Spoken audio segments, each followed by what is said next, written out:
right. I'll start. Welcome back to the Maley Way. I am your host, Jim Maley. Today's guest is a fellow Holy Cross alum. He's a two-time Chicago Golden Gloves boxer. He was a former college football player, men's health trainer, influencer, basically a fitness guru. Gideon Akande.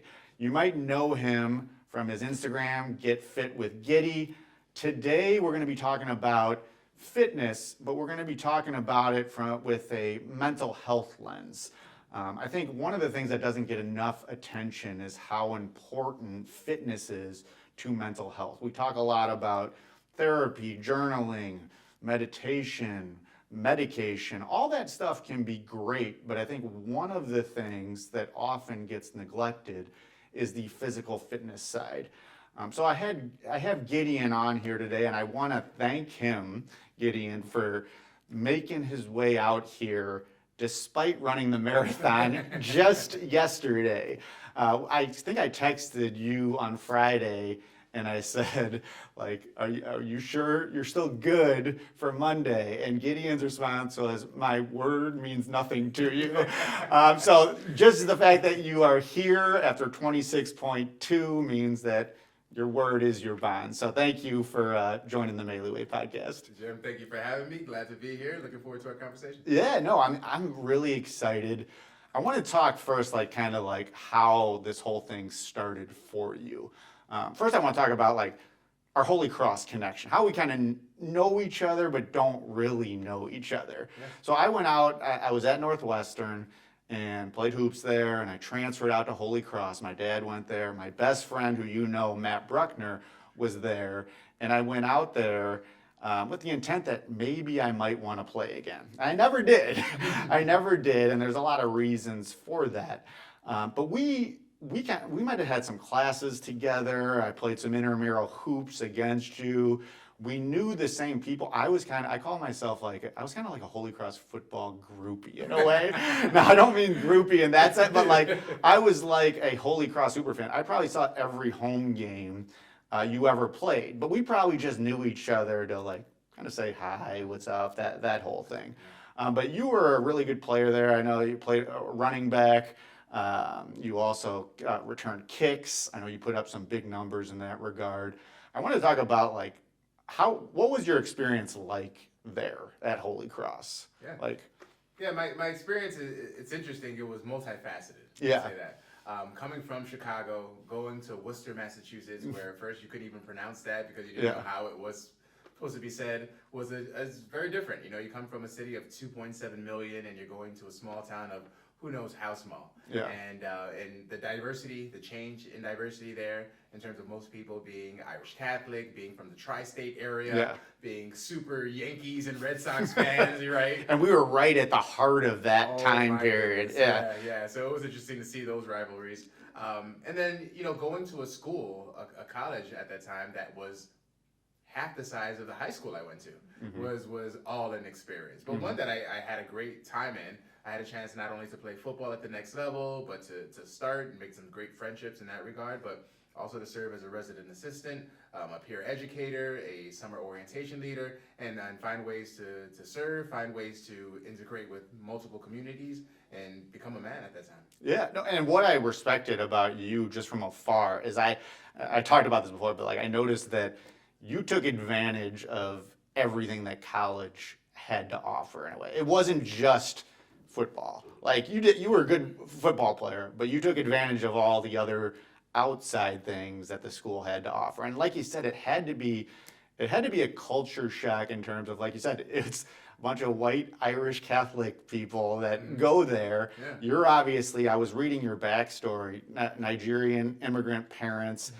Like the fact that you were out there is just kind of like surreal, like an amazing experience that you were able to get out to like this great academic institution. You're playing football.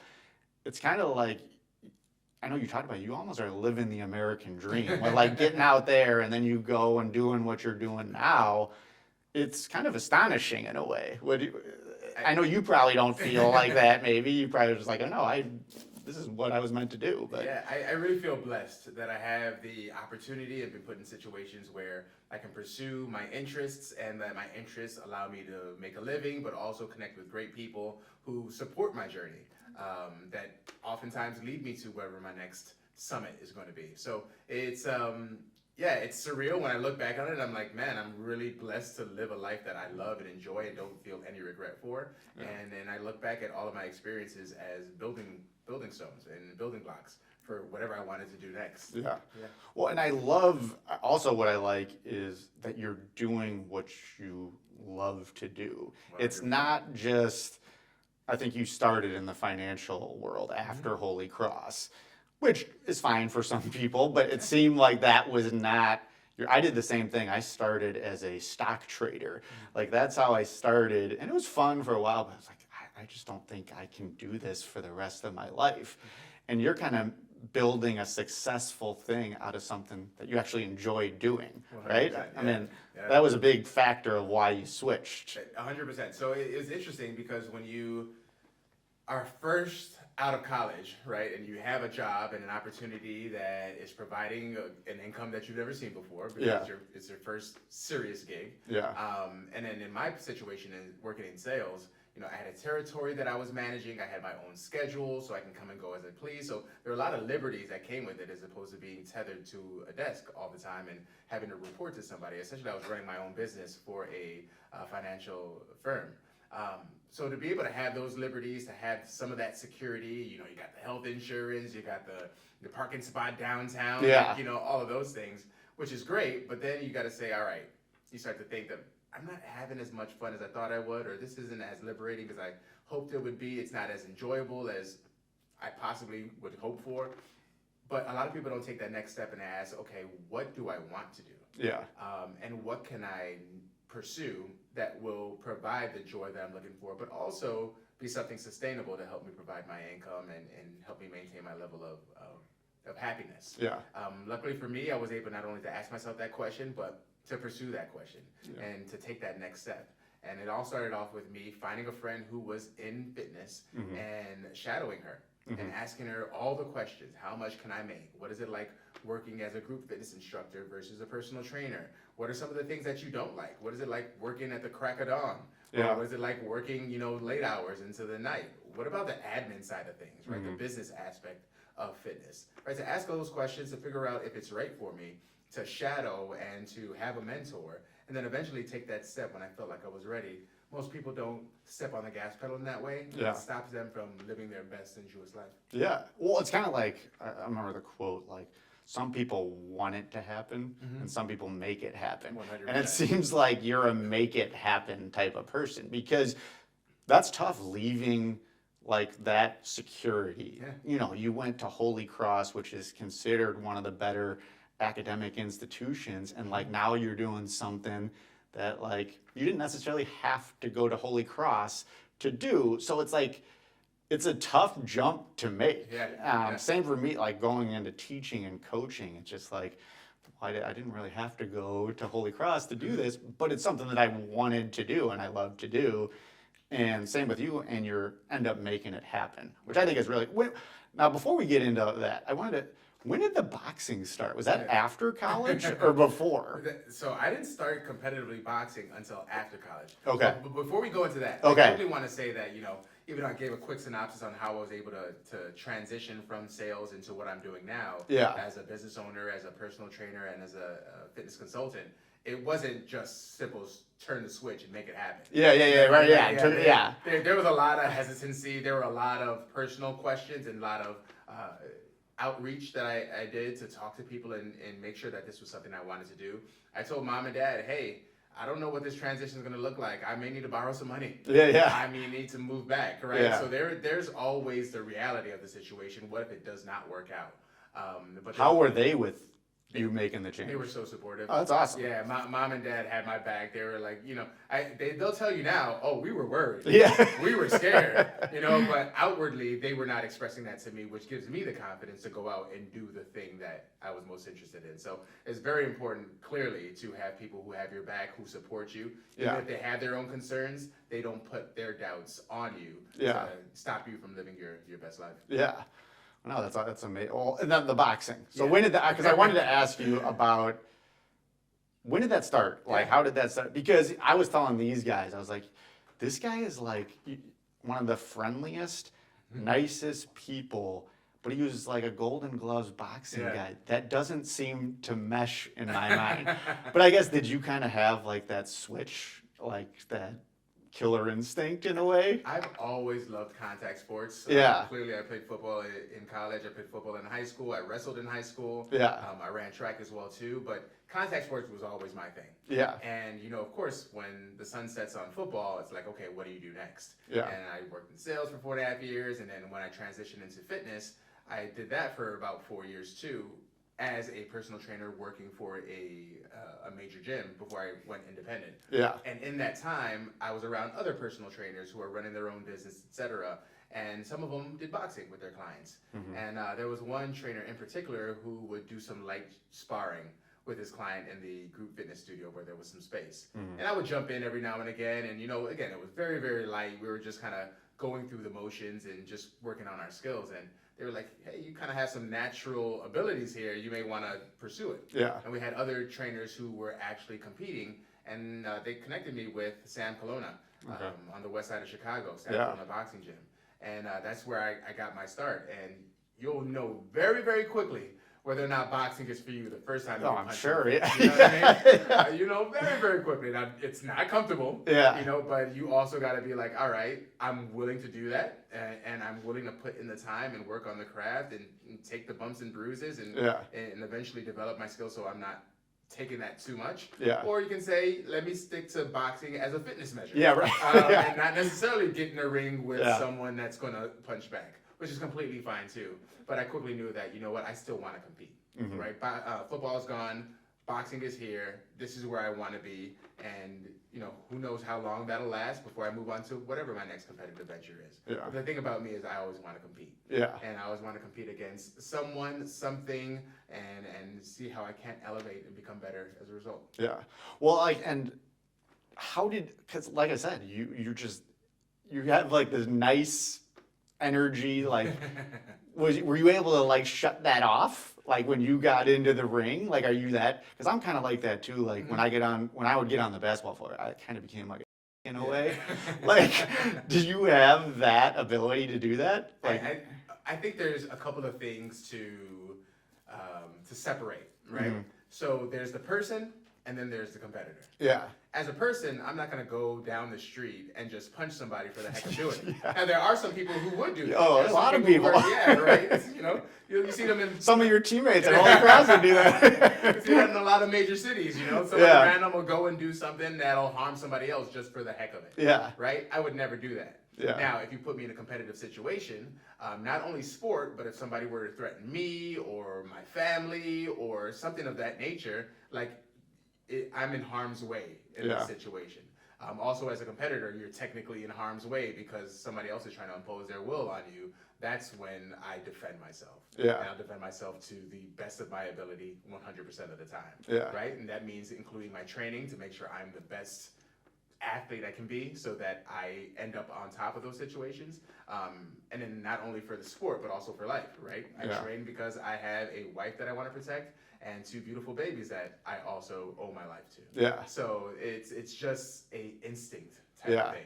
By the way, if you want to see cute kids, like I think mine are pretty cute, but like when I saw your kids at the Northern Illinois Holy Cross football game, I was like, oh my! Or I think you had one kid. Yeah, my son. I was like, oh my God! And then I love how you include them. I appreciate it. Yeah, it's awesome. So now you understand why I want to protect them. Yes, I understand why. Yeah.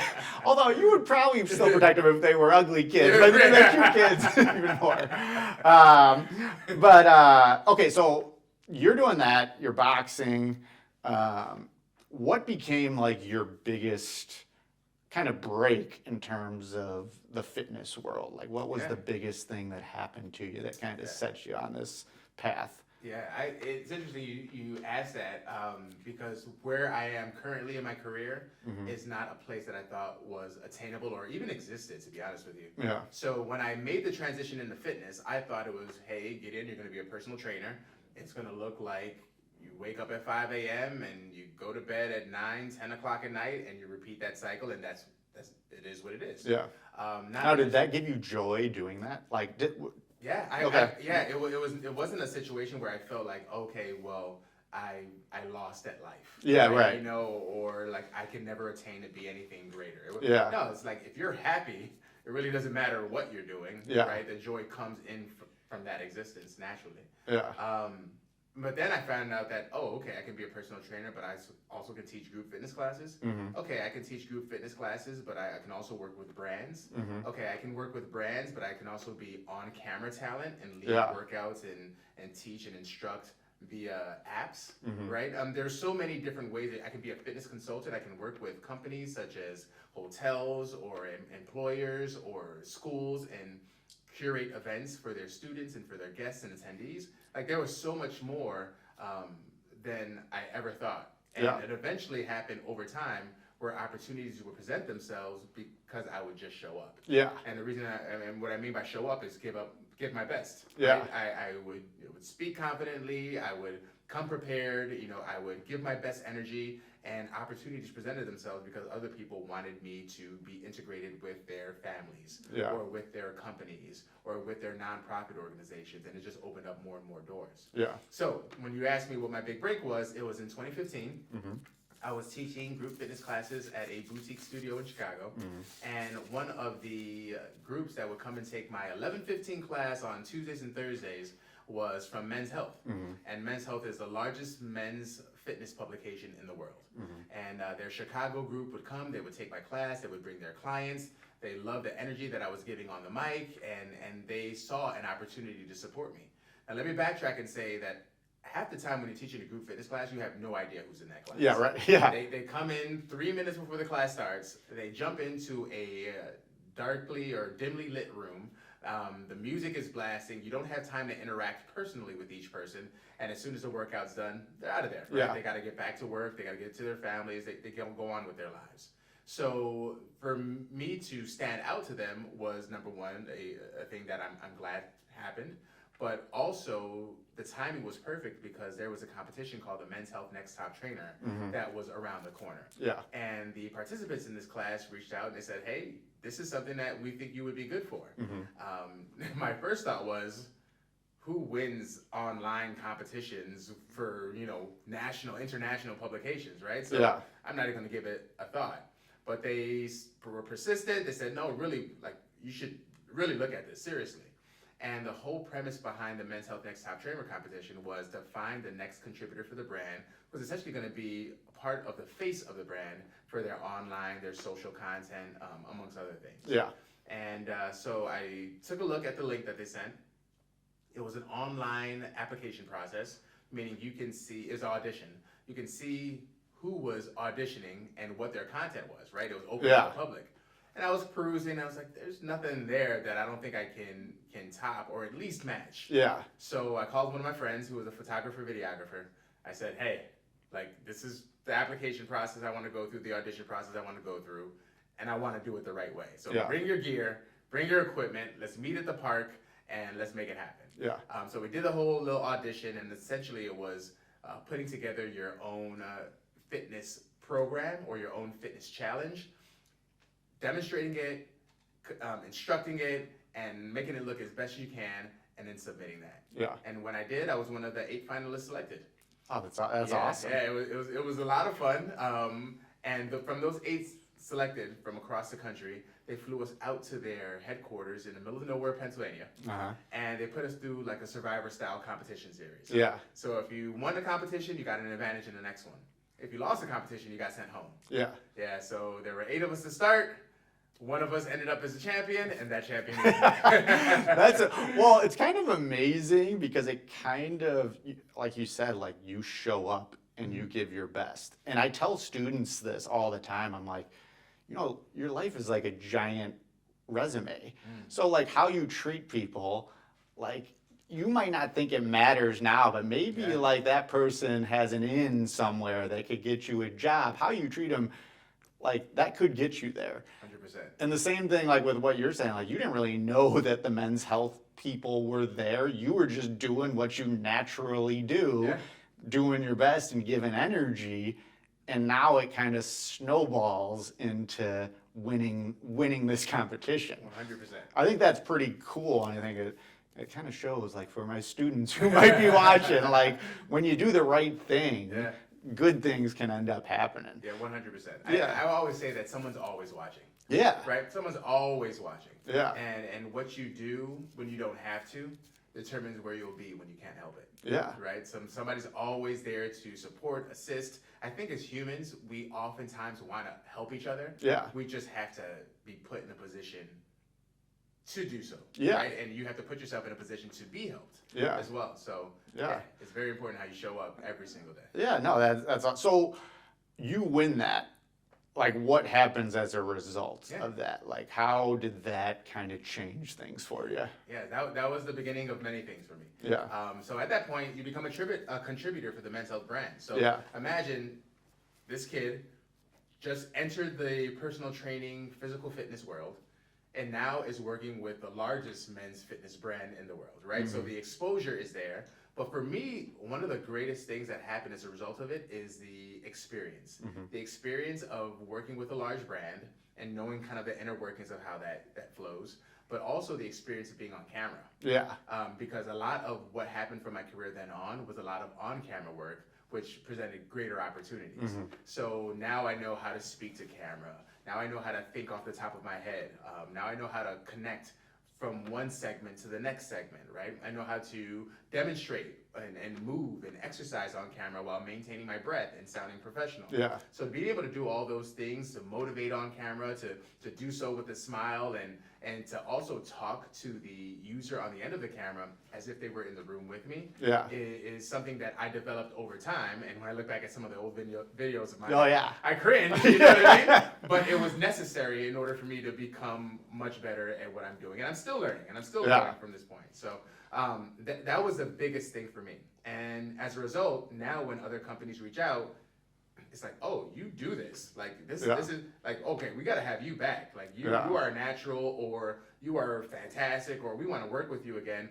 But it's because I had a chance to cut my teeth, when I was much younger, to get to a point where now I'm getting reoccurring opportunities because things are already set and the company doesn't have to worry about it. Well, and you have like a good like the energy comes like I watched a lot of your stuff, and like the energy comes off the screen. Like, there's not a lot, some people that doesn't, there could be someone who is as good of like knowledge as you, but they don't have that aspect of it, which you have, which I'm sure has helped you grow that even more.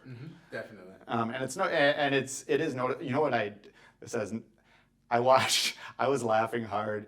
The Soldier Boy routine that do you remember? Oh my God, yeah, I do remember. That was first of all, that was amazing how you did that. But like, for those who don't know, check it out. He does like a little workout to the Soldier Boys. It was I was a like, push-up challenge. Yeah, I was like, that was pretty amazing. For those who don't know, it was a series of push-up variations. To the Soldier Boy, to one of Soldier Boy's songs. Yeah. So it just kind of flip the script a little bit, have some fun. You know what I mean? Yeah. Yourself too. Well, so I kind of wanted to get into like, because my whole thing is like the mental health side, and I've had my struggles, and I do think I'm not like you, but like being able to like be active has helped me. And I wanted to kind of ask you, as someone who's trained people, who are constantly in this world, like, how do you think fitness has helped some of the people that you work with in terms of like the mental health side? Have they said stuff to you with regards to that? Yeah. In many ways. And I think that fitness it parallels life to no end. Like, there's so many correlations you can draw between the two. But what I will say is the first aspect of it is, first, just doing something that just takes your mind off of everything else. Yeah. Right? You're doing something that's challenging, and whenever you're doing hard work, you have to focus on that hard work. Yeah. So you have to put on pause all the stress of work, all the challenges that are happening with your family, anything else that may be bugging you, you have to at least stay immense in that hard work that you're doing for the 15, 30 minutes, 1 hour that you're doing it, right? So that distraction oftentimes gives you a chance to reset, right?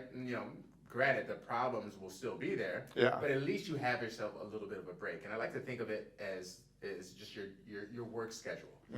If you work 24 hours a day, 12 months a year, for all of your life, you will burn out sooner than later, right? But if you work for 8 hours a day for 9 months out of the year, and you give yourself a little bit of a break, you take a vacation, you take off holidays, etc., chances are you're going to be able to sustain yourself much longer because you're giving yourself a little bit of a reprieve.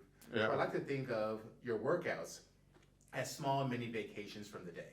A chance for you to get away, to relax. Hopefully it allows your body to settle down. It relieves the stress. You can drop your shoulders because you're not holding on to that tension anymore. You've gotten some of the endorphins to release. You got the blood to flow through your movement. You got some sweat to come out of those pores. All of those things to help you manage all the stresses that life has. And life has stresses. Like, let's be honest. Everyone's going to feel it to certain levels and certain degrees. And of course, there's certain seasons in life. But giving yourself that opportunity to de-stress through movement, I think is one of the best things that we can do.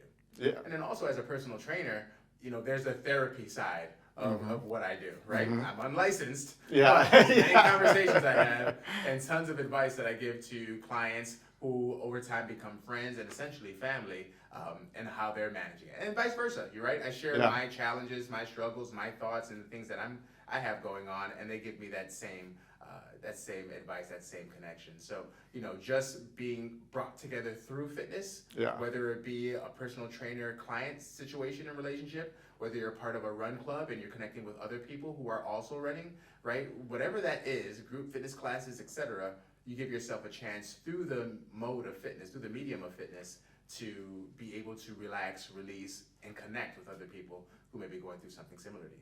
Yeah, I'm glad you said that because it's kind of like the community aspect.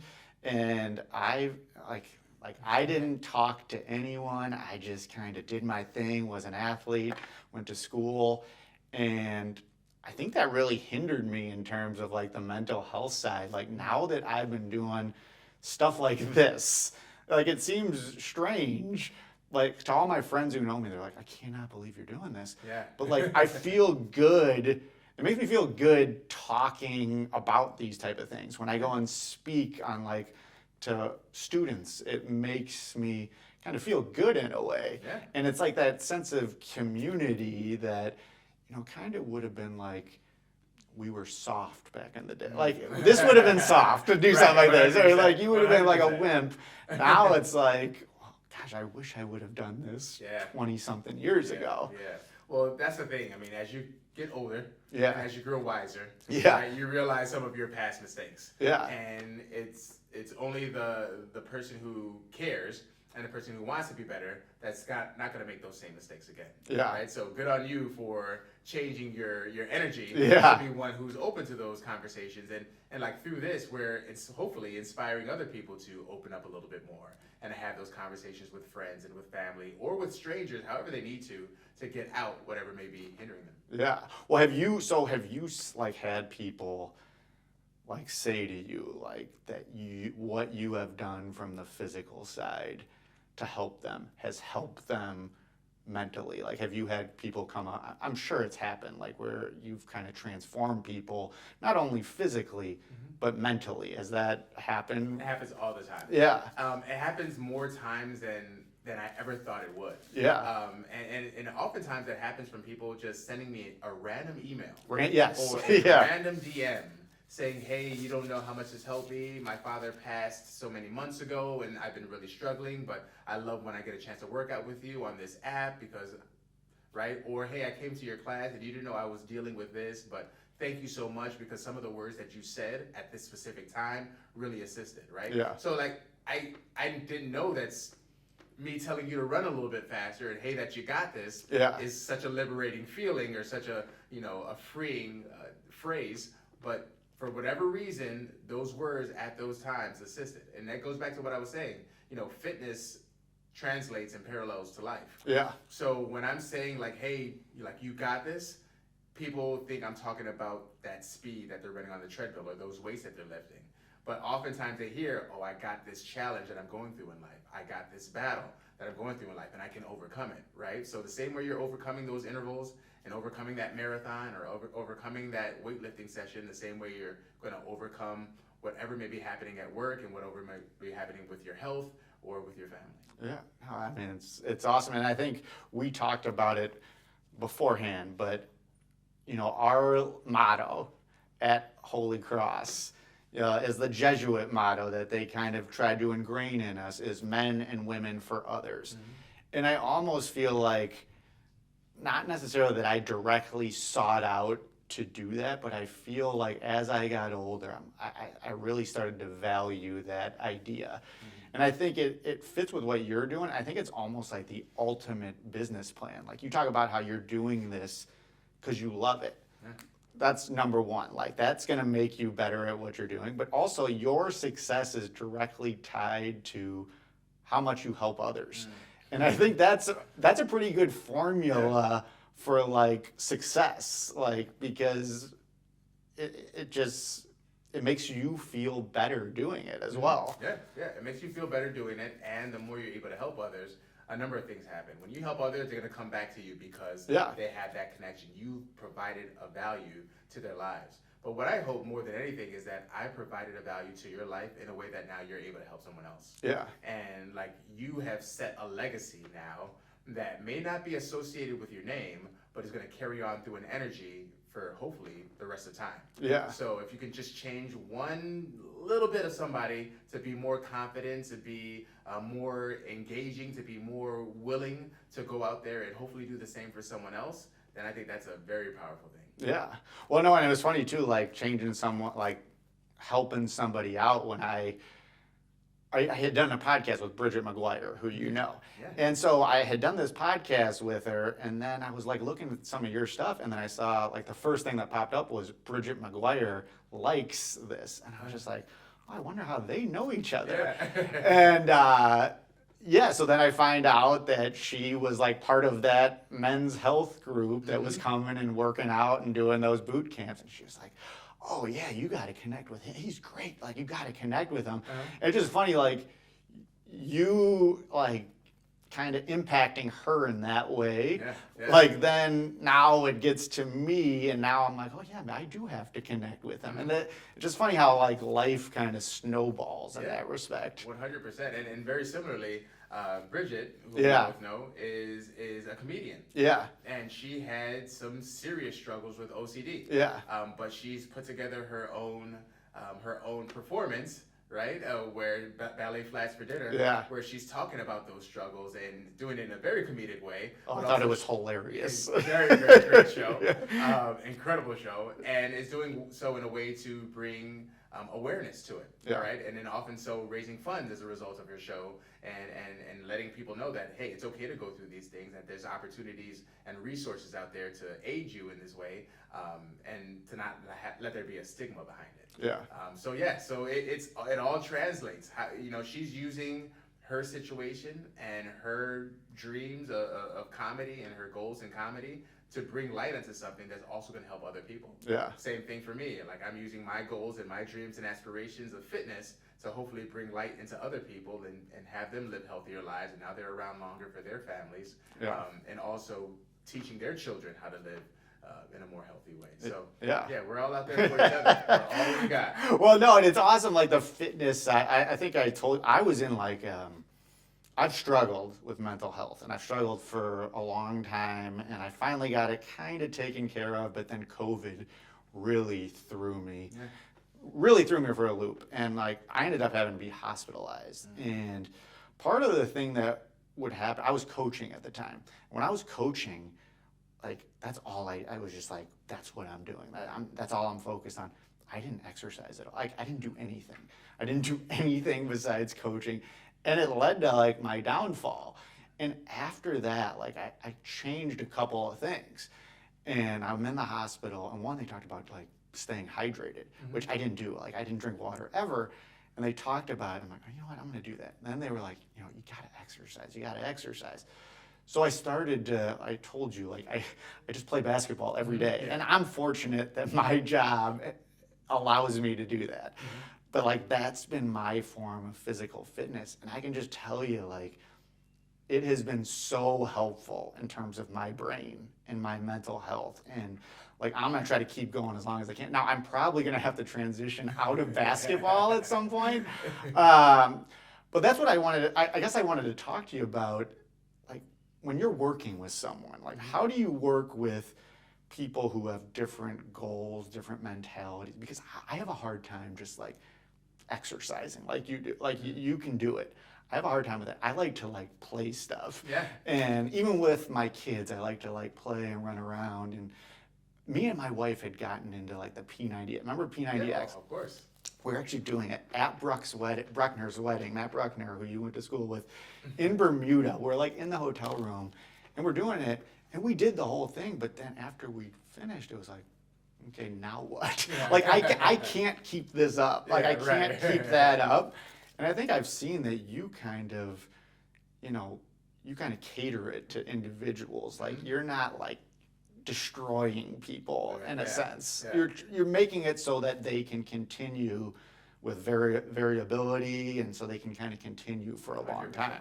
Like how are you catering it to individual people, or how are you doing that? Yeah, you have to. Yeah. You have to cater to individual people as a fitness professional. Number one, the number one rule that I learned from mom growing up is don't break your toys. Yeah. Right? So, and then from a business standpoint, if I have injured clients, right, or burned out, stressed out clients from their workouts, they're not coming back. It's not good for business. Yeah. But also from a personal standpoint, like you need to be able to do something that you love and something that you're going to enjoy and something that you're going to end up doing more of as a result. Yeah. Right. So if I'm telling you that, hey, you have to work out this way because it's the only way that's going to make you successful. Yeah. And you hate that way, chances are, no matter how efficient it is, Yeah. you are not going to continue doing it. True. Yes. But as of right now, as you're in this season, if I said, hey, we're going to play basketball for your workouts, you're not going to bat an eye. Yeah. You will make the time for it. You will go out there and do it, right? Yeah. If and when there's a time that doesn't serve you, we got to find whatever that next thing is that brings you joy. Yeah. So maybe it's not basketball anymore. Maybe it's swimming. Yeah. Maybe it's not swimming. Maybe it's weightlifting. Maybe you found a new love for lifting heavy things and putting them back down again. Yeah. Right? Maybe it's not that. Maybe it's bike riding. It's cycling. Right? You like the low impact of having your legs go in a circle. Yeah. Maybe that's what it is. Right? So there's many different ways to go about it. My advice to people who find themselves burned out, or to people who just want to get started, is to find something that you enjoy and do more of it. Yeah. And it can be anything. It could be dancing. Mm-hmm. It could be going for walks. It could be swimming. It could be all of those things and more, as long as you find your way to start moving and doing something. And then if you want to take it up a notch, you know what? I'm going to go on this walk, but I'm going to do so with dumbbells in my hands, right? Or ankle weights on. Yeah. Now you've increased the intensity, but ever so slightly where you can still manage it while still doing something you enjoy. Yeah. Or maybe it's the basketball we talked about. All right. Yeah. So you're playing for 30 minutes. All right. Maybe I'm going to play for 45 minutes this time, right? Or maybe do some conditioning at the end of my already structured workout. So there's ways that you can continue to do what you're doing and add impact, or even lessen it, especially as you get older. Maybe we're not dunking anymore. Yeah, right. Oh, I'm not. Maybe we're working on our layup package. Yeah, right, yeah. Working on conditioning drills for jump shots. Yeah. Right? So you can still play the sport, but maybe we play it in a way that honors our body, honors our age, honors the season that we're in life, so that we can continue doing it longer. Yeah. Well, and I know we talked about your family, your background earlier, and we talked about your parents were Nigerian immigrants and how you're kind of living like that American dream. Like, how do you think that you like incorporate what you're doing with your own kids as a father? Yeah. Like, obviously you've learned some great lessons from your own parents. Like, how are you trying to kind of model that to your own kids? Yeah. I think that the best way you can model anything is by doing it. Yeah. Right?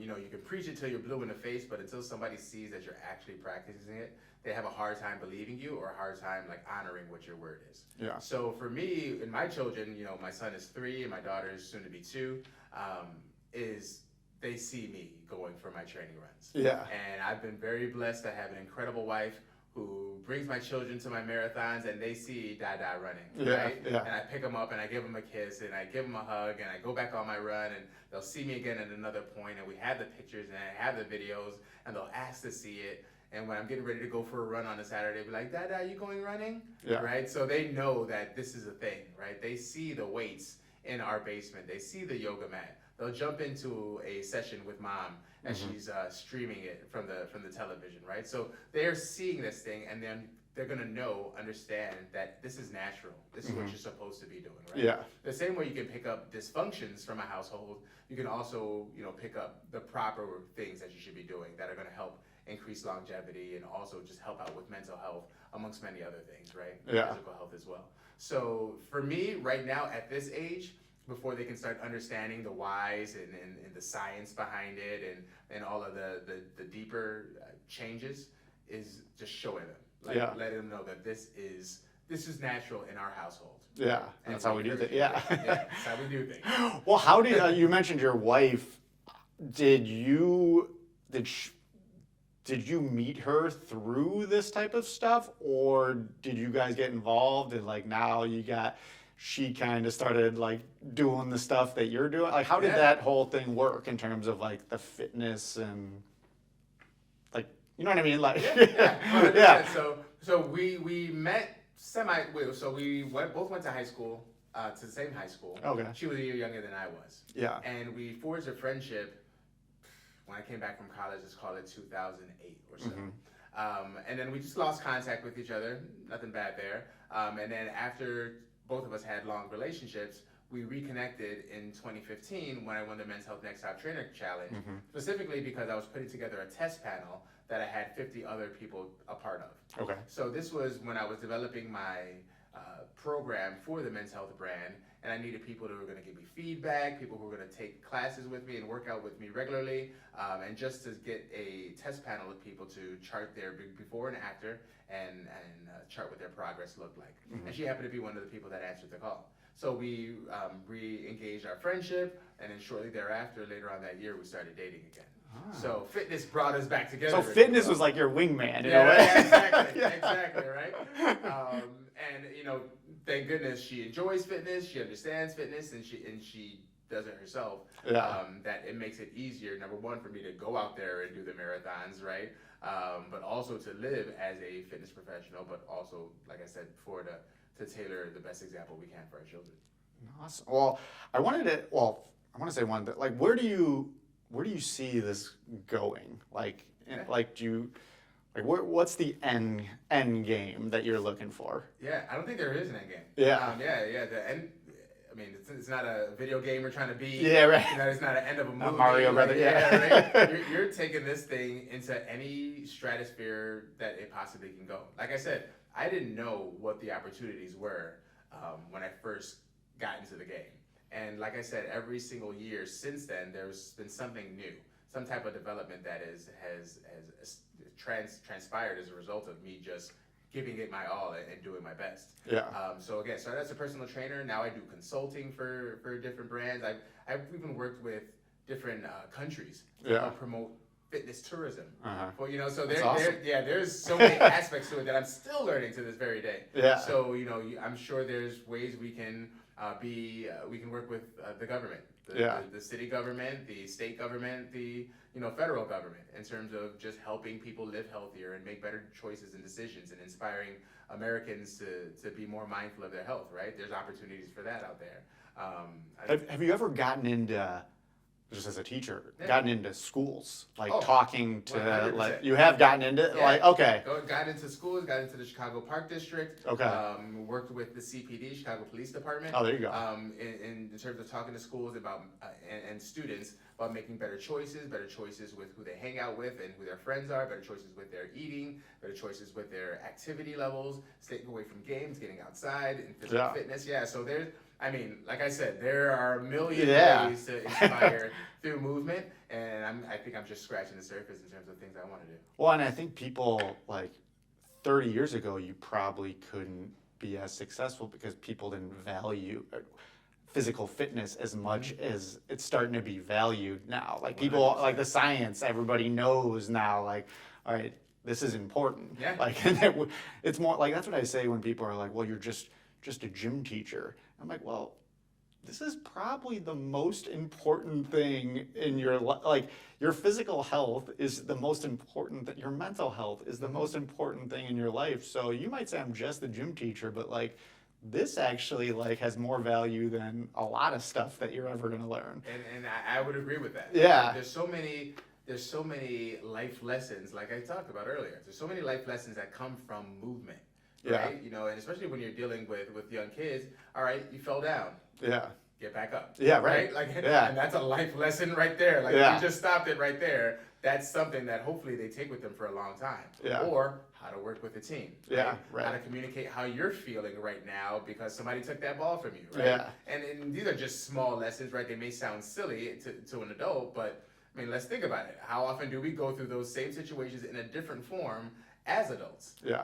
And if you don't have those experiences to draw off of and have not already learned from them, like, you know, how can you be a functioning member of society at the highest level? Yeah. All right, last thing that I wanted to say, and then I wanted to let you kind of plug whatever you wanted to plug.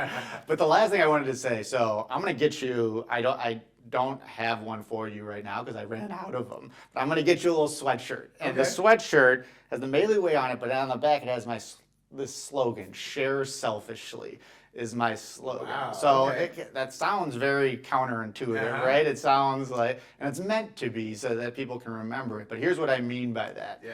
When I say share selfishly, when I coached, I used to say, and when I played, I used to say screen selfishly. So set a screen. Go set a screen for someone. Yet, you know, most of the reason is to get your teammate open. 100%. But there's also the other benefit is that if you set a good screen, you get yourself open. And that's like that screening selfishly concept. Screen Yeah. selfishly to get yourself open. Not, Yeah. you know. So now I say share selfishly. So yeah, 90% of the reason why I'm doing all this, why I go and speak, why I talk to kids, 90% of the reason is to help them. Yeah. But 10% is because it helps me. It makes me feel good. Like, with all this stuff that you're doing, like, obviously you have a business aspect to it too, but like, do you get that sense, that feeling from helping others, that it ends up helping you as well? Do you Oh, get 100%. that? Yeah. 100%. Yeah. I mean, if these experiences I'm sharing with you haven't opened up doors for other opportunities and helped me build my business, you know, would I be doing them still? Yeah. Probably not, right? Yeah. You know, you got mouths to feed, you have goals and dreams for yourself and your family. I mean, you know, we have to meet certain needs in order for us to live our happiest and truest selves. Yeah. But the fact that I can do both, help other people while still having my business taken care of and still having my dreams and goals met is what allows me to continue, right? So it's a little bit of a snowball effect Yeah. and things, right? But yes, you absolutely have to be taken care of with what you're doing so that you can continue to do more of it. Yeah. Well, I wanted to let you plug what you're doing. Yeah. Can you tell people where they can find? Because this guy has some Instagram follow. You are you are the most well-known person that I've had do this. So I appreciate you I appreciate that. coming out. Like, Yeah. where can people find you who Yep. want to find you? Yeah, so people can find me on Instagram and pretty much all socials. My handle is Get Fit with Giddy, GetFitWithGiddy. They can also find me on the World Wide Web. Yeah. GideonAkande.com. GideonAkande.com. And I'm on LinkedIn. You know, wherever we can connect, we can connect. I think you're going to ask me to share selfishly right now. Yes. So I would just say that if anyone has a fitness opportunity or experience that they would like for me to lead or coach or host, if I can be of value to your students, to your members, to your guests, to your employees, your team, just reach out to me. Yeah. Let's find ways to support each other. Let's find ways to think of creatively how movement and wellness can impact your force, your people, and grow from there. That is like I really enjoyed this conversation Yeah, no, because thank you, I man. like you know, like I said, I was like that football groupie in a way. Like I followed you all when you were playing, and like I said, we didn't really know each other, but I have started to follow like what you've been doing, I appreciate it. and it was like a goal of mine to get you to come. When I started doing this, I was like, you know, I got to see if I can get him to do it. Yeah. So I appreciate you coming out, and I know you just had a rough day yesterday running the marathon. So I appreciate you coming out. And again, I wanted to thank Gideon for coming out, sharing his story, because as I always say, by sharing your story, not only do you help others, you end up helping yourself, because that's the Maley way. Thank you. That was good. Appreciate you, Jim. Yeah.